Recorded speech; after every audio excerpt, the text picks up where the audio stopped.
नमस्कार, जेके चैनल के Facebook live page में आप सभी का स्वागत है। आप सभी ने सुना कि कल एक वाकया हुआ जम्मू में। ये पहला वाकया नहीं था, दूसरा भी नहीं था और तीसरा भी नहीं था, ये चौथा ऐसा वाकया था जिसने शर्मसार कर दिया इंसानियत को, जिसने शर्मसार कर दिया हम सभी को। किस तरीके से एक मृतक शरीर जिसको हम नमन करते हैं और जिसके हम चरण वंदना तक करते हैं, और किस तरीके से एक परिवार का जो दुख होता है जब कोई व्यक्ति अपनी जान गंवा बैठता है, चाहे वो कोविड-19 से हो या चाहे किसी भी रीज़न से या किसी भी बीमारी की वजह से, जब वो अपनी जान गंवाता है तो कितना दुख होता है उस परिवार को, और किस जो भावनाएं हैं उस परिवार की उस समय कैसी होती हैं। और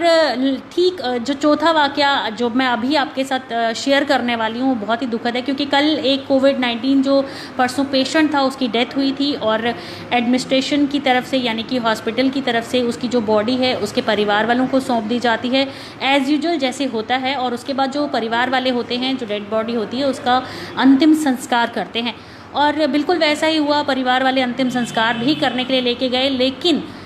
बहुत ही दुर्भाग्यपूर्ण था कि जो उसके परिवार वाले थे, जो भी उसके सगे संबंधी थे, जब उनका अंतिम संस्कार करने के लिए सिद्धड़ा पुल के पास जो तवी के बीच में आप समझ लीजिए वहाँ पे उनका अंतिम संस्कार करने के लिए गए तो अचानक वो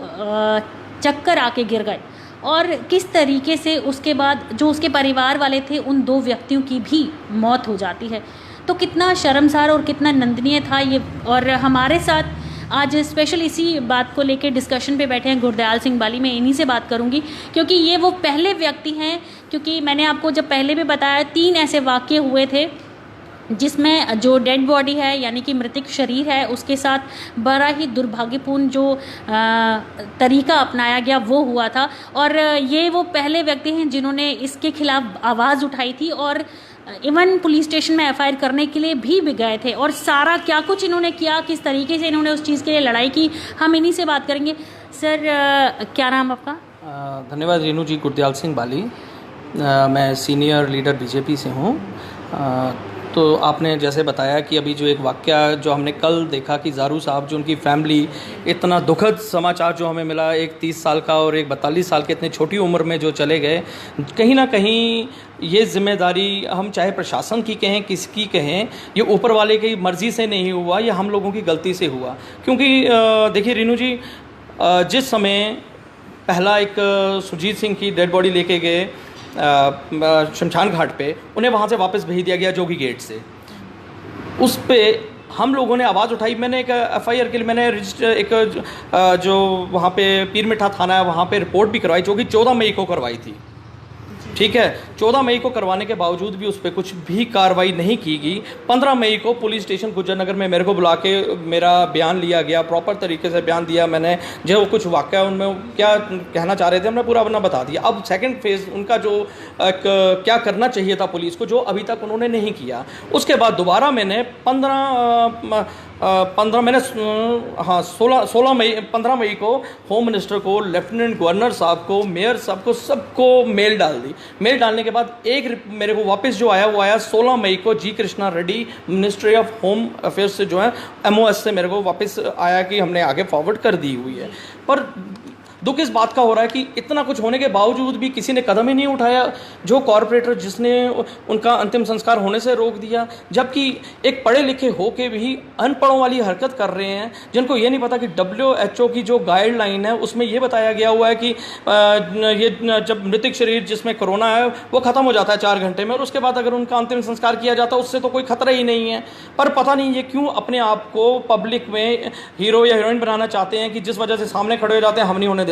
अगर ये इस पे कदम उठा लिया गया होता, अगर उसको सज़ा दी गई होती,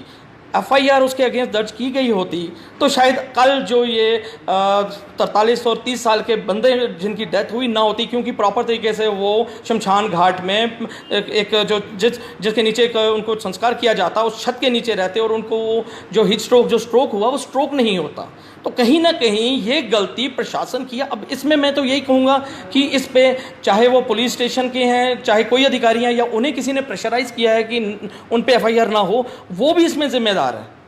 बिल्कुल, जिस तरीके से मैं आपको बता दूं, वो पहली डेथ जो प्रीत नगर में हुई थी और उनकी बॉडी को शमशान घाट लेके जाया गया था और एक कॉरपोरेटर आती हैं और उनकी बॉडी का जो दाह संस्कार है वो होने से रोकती हैं, और यही वो व्यक्ति थे जिन्होंने उसके खिलाफ आवाज़ उठाई थी। और अगर सरकार ने तब इनकी इस छोटी सी बात पे ही अगर ध्यान दिया होता तो शायद उसके बाद जो दूसरा वाक्य हुआ था, पहला जो वाक्य था वो उधमपुर की लेडी थी जिसके परिवार वालों ने डर के कारण जो है उसकी जो डेड बॉडी है वो लेने से इनकार कर दिया था। लेकिन उसके बाद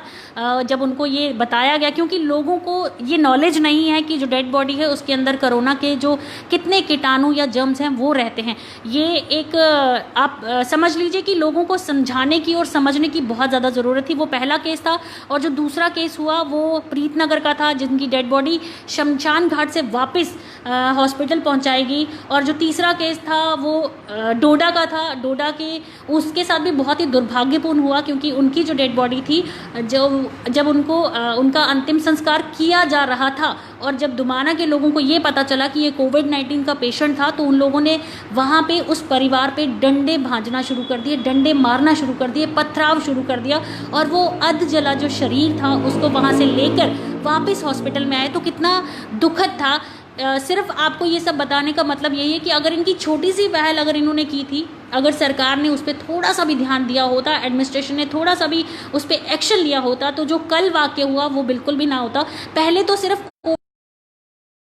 के साथ दुर्भाग्यपूर्ण जो भी हुआ, लेकिन कल जो हुआ, क्योंकि एक ऑलरेडी डेड बॉडी को उसके परिवार वाले उसका अंतिम संस्कार करने के लिए लेके गए थे, और किस तरीके से वो गर्मी वो बर्दाश्त नहीं कर सके, उन्होंने पीपी किट्स पहनी हुई थी, और किस तरीके से वो पानी के लिए तरसे हैं। जिस तरीके से जो भी खबरें आ रही है, और जो डेड बॉडी के साथ किस तरीके से डेड बॉडी को उठाया गया, आपने सुना होगा कि जेसीबी के द्वारा जो है डेड बॉडी को शायद उठाया गया था, तो कितना ही दुर्भाग्यपूर्ण उस परिवार के लिए था वो समय, उस परिवार के लिए कितना ही गहरा दुख और शौक का था। और जो जिस तरीके से एक डेड बॉडी को, मैंने आपको पहले भी बताया, डेड बॉडी को हम लोग रिस्पेक्ट देते हैं, उनके चरण नमन करते हैं, उनको श्रद्धांजलि देते हैं, तो कितना दुख। और ये जो गलत वाक़या हुआ, कहीं ना कहीं एडमिनिस्ट्रेशन की गलती है। तो सर, किस तरीके से अगर आपकी बात सरकार ने मान ली होती तो शायद आज ये ना होता, तो क्या कुछ कहना चाहेंगे आप, क्योंकि आप ही वो पहले व्यक्ति हैं जिसने पहल की थी। आपने हमें वो कॉपीज़ भी दिखाई थी जिसमें आपने कॉरपोरेटर थी, मुझे उनका नाम याद नहीं है, रितु चौधरी के खिलाफ इन्होंने एक्शन लिया था। लेकिन अगर थोड़ा सा भी एक्शन लिया गया होता, और कहीं ना कहीं एडमिनिस्ट्रेशन की पूरी लापरवाही जो है वो सामने आ रही है, क्योंकि लोगों को अभी तक ये कंफर्म नहीं है कि कोविड-19 की डेड बॉडी के अंदर से किसी को संक्रमण फैल सकता है या नहीं। देखिए ऐसा रेणु जी, जिस समय ये अभी हम पुलिस स्टेशन से तो हाथ खड़े हो चुके हैं, पर फिर भी मैंने अभी कोर्ट में ये लगा दिया है कि वहाँ से कोर्ट से मांग करके उस पर एफआईआर दर्ज की जाएगी, जो कि होपफुली आज या कल हो जाएगा। पर मैं ये सोचता हूँ कि अगर 1-2 महीने से ऐसा चल रहा है, तो ये जो 2 जानेगी, इनके जिम्मेदार कौन है? आगे चलो, आगे चल के तो हम कुछ ना कुछ करेंगे। लोगों को सामने आना चाहिए, लोगों को सामने आके इन लोगों को रोकना चाहिए कि आप ऐसा क्यों कर रहे हो, क्यों आप रोक रहे हो। कोविड से तो ना तो किसी को खतरा है, तो कल भगवान ना करे ऐसी स्थिति फिर बन जाती है और कोई लोग फिर ऐसे ही मर जाएंगे इसमें, इतनी गर्मी में 43 डिग्री 44 डिग्री में तवी के बाहर बिना किसी छत के पीपीई किट लगा के कैसे कोई खड़ा हो सकता है। हम लोग बाहर सड़क पे आज खड़े नहीं हो सकते, और पीपीई किट में, और उनकी मजबूरी है जो घर वाले हैं कि जो घर वाले साथ उनके जा रहे हैं और घर वाले उनके साथ जाके वहाँ खड़े हो रहे हैं। अरे कुछ लोगों ने तो ऐसी समय पे अपने पेरेंट्स को, माँ को या बाप को ऐसे ही छोड़ के चले गए सरकार के सहारे कि सरकार उनका अंतिम संस्कार करे। तो क्या हमारे जो गवर्नर साहब हैं, गवर्नर साहब को भी हमने विनती की थी, पहले भी एक बार कर चुके थे कि अगर मैं श्रीनगर को देखता हूँ तो श्रीनगर में कोई आवाज़ ही नहीं उठाता, आराम से वहाँ पे उनका जो भी एक उनका दफनाने का होता है प्रॉपर चीज़ है, किसी ने आवाज़ नहीं उठाई, शोर नहीं मचाया। अरे ऐसा क्या हो गया जम्मू में कि जम्मू वालों को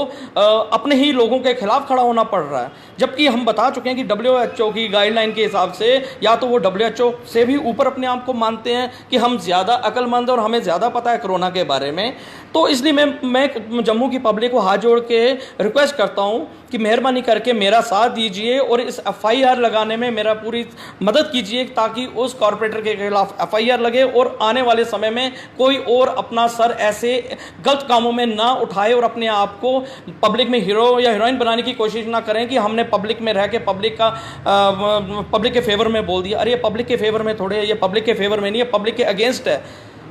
यही हम कह सकते हैं रेणु जी। बाकी तो मीडिया, आप लोग यहाँ बैठे हुए, आप लोगों ने इस चीज़ की आवाज़ उठानी है। अगर मैंने पहले ही आवाज़ उठा ली थी तो तब आप लोगों को भी चाहिए था मेरा सहयोग करना। आप लोगों को चाहिए था थाने पुलिस स्टेशन में जाके उनसे पूछने का कि अगर ये कंप्लेंट फाइल हुई है तो आप लोगों ने अभी तक क्या किया, क्यों नहीं आप लोगों ने उसके खिलाफ FIR दर्ज की है। तो अभी मेरे को कोर्ट में ना जाना पड़ता। अभी कहीं ना कहीं जो है, कहीं ना कहीं एडमिनिस्ट्रेशन से गलती हुई है, कहीं ना कहीं आम लोगों से गलती हुई है, कहीं ना कहीं जो जिनके जो पेशेंट्स थे उनसे भी गलती हुई है। और सबसे बड़ी जो गलती है वो एडमिनिस्ट्रेशन की है, क्योंकि एडमिनिस्ट्रेशन को बिल्कुल चाहिए, जिस तरीके से कोविड-19 और कोविड-19 के बारे में लोगों को सिर्फ और सिर्फ ये कहा गया कि मास्क पहनिए, सैनिटाइज कीजिए, बाहर मत निकलिए। अगर सरकार ने एक छोटी सी पहल इस चीज़ को लेके भी की होती कि कोविड-19 की जो डेड बॉडीज़ हैं उनके साथ किस तरीके से आप लोगों को, परिवार वालों को किस तरीके से उनका अंतिम संस्कार करना है, और क्या सरकार का ये फ़र्ज़ नहीं बनता था कि सरकार उनके लिए, अगर गवर्नमेंट को लगता है, अगर मेडिकल टीम को लगता है कि उससे संक्रमण फैल सकता है, तो उनको प्रॉपर एक इनके लिए जो भी शमशान घाट है उनके लिए उनको फाइनलाइज करना चाहिए था कि यहाँ पे अगर कोई भी कोविड-19 पेशेंट आता है तो इसको जो डेड बॉडी है वो यहाँ पे उसका अंतिम संस्कार किया जाए। तो कहीं ना कहीं सरकार की जो नीतियाँ हैं, सरकार की जो कार्य हैं, उसमें कहीं ना कहीं साफ जो है वो कमी नज़र आई। तो सर, कोई मैसेज देना चाहेंगे आप? देखिए रेणु जी, मैं बस एक ही मैसेज देना चाहता हूँ आप लोगों के माध्यम से कि कोरोना से, ना तो कोरोना पेशेंट जिसकी डेथ हो चुकी है उसके 4 घंटे के बाद से कोई कोरोना का वायरस, कोई ऐसा कुछ नहीं फैलाता। दूसरा, अगर उसका अंतिम संस्कार हो रहा है उसमें कोरोना का तो कोई नामो निशान ही नहीं रहता, तो कोरोना क्या करेगा। और एडमिनिस्ट्रेशन से मेरी प्रार्थना है कि कम से कम लोगों को जागरूक करें, लोगों को बताएं कि WHO की गाइडलाइन क्या है, कोरोना पेशेंट से कैसे हम बचा जा सकता है। अगर पेशेंट की डेथ हो चुकी है तो उससे किसी को कोई खतरा नहीं है। एडमिनिस्ट्रेशन का काम ये काम करने का है। आम पब्लिक कितना बोलेगी और कितना लोग सुन पाएंगे आम पब्लिक का, जो पब्लिक खुद सामने खड़े हो जाती है कि हमने अंतिम संस्कार नहीं करना। कितना दुर्भाग्य है आप बताइए। जैसे आपने पहले ही कहा कि हम एक डेड बॉडी जो है उसके पाँव को छूते हैं, उनको नमस्कार करते हैं कि वो ऊपर के वाले के पास जा रहा है, और उनके अंतिम संस्कार करते हुए आप देखिए चिता से उठा के ले आना, पानी फेंक के उसको कर देना। अभी वाकया हमारा क्या हुआ, यही वाकया पाकिस्तान में भी देखा गया था, हमने एक वीडियो में देखा कि ऐसा ही सेम हुआ। वहाँ का हम बात करते हैं, हमारे देश में भी ऐसा हो, ये तो बहुत दुर्भाग्य है हमारे लिए कि ऐसा हमारे देश में भी हो, और ये चीज़ें रुकनी चाहिए। और मैं मेहरबानी करके हाथ जोड़ के फिर प्रशासन से कहता हूँ कि FIR दर्ज करवा दीजिए, कोर्ट से भी मार्क होके आ जाएगी। इसमें आप लोग भी सामने आइए ताकि आने वाले समय में ऐसा ना हो जो कि आज तक हिंदू सिख जो भी हमारे अंतिम संस्कार करते हैं, आज तक हमारे शमशान घाट कभी बांटे नहीं गए हैं। दुनिया के जिस कोने में भी होंगे, कहीं पे भी किसी का अंतिम संस्कार होगा, वहाँ ये नहीं देखा जाता कि ये किस धर्म से है, ये किस जाति से है, ये हिंदू है, सिख है, कौन है जिसका संस्कार करना है। सबसे बड़ी बात यह कि हमारा पूरे दुनिया में कभी इस चीज़ में नहीं देखा जाता, पर कोरोना की वजह से आज हमें ये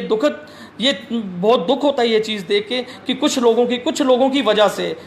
हम लोग शर्मसार होते हैं, कुछ लोगों की वजह से, क्योंकि वो भी हमारे बीच में ही आए हुए हमारे ही लोग हैं। और हम उनको कितना समझा दें, पब्लिक भी उनको खुद सामने आके समझाए।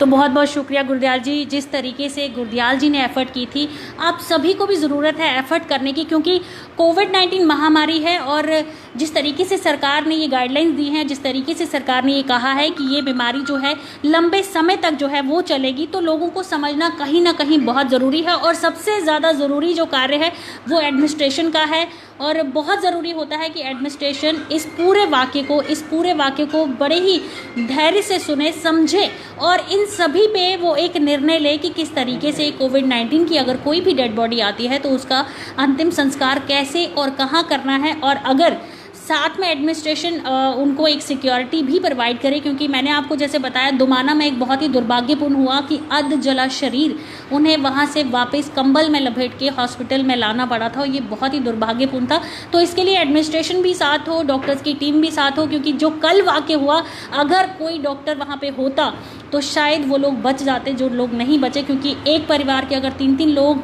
ऐसे जाने लगे तो संसार का क्या होगा, और एक दूसरे से विश्वास जो है वो उठ जाएगा। डॉक्टर को भगवान कहने वाले लोग डॉक्टर को भगवान कहना छोड़ देंगे, और जिन पुलिस वालों को हम हमारी सिक्योरिटी, हमारी हिफाजत के लिए बोलते हैं, तो शायद कहीं ना कहीं ओवरऑल जो है वो विश्वास, वो धैर्य, वो सब खत्म हो जाएगा। और आहिस्ता आहिस्ता हमारे भारतवर्ष में संस्कृति की बात करते हैं, सब खत्म हो जाएगा। तो बहुत ज़रूरी है, जिस तरीके से गुरदयाल जी ने कहा, इन्होंने पहल की थी, हम सभी इनकी जो पहल की बहुत ही दाद देते हैं। और एडमिनिस्ट्रेशन से ये आम लोगों की तरफ से ये गुहार लगाते हैं कि जिस तरीके से आपने मास्क और सैनिटाइज़र के लिए और जिस तरीके से आपने कहा है कि 2 गज की दूरी बनाए रखें, तो थोड़ा सा और अगर सरकार इस चीज़ को भी आगे आके बढ़ावा दे कि किस तरीके से कोविड-19 के पेशेंट से संक्रमण फैलता है या नहीं फैलता, लोगों में ये अवेयरनेस लाना बहुत ज़रूरी है। तो फिलहाल जेके चैनल के फेसबुक लाइव पेज में इतना ही। इसी के साथ मुझे दीजिए इजाज़त। नमस्कार।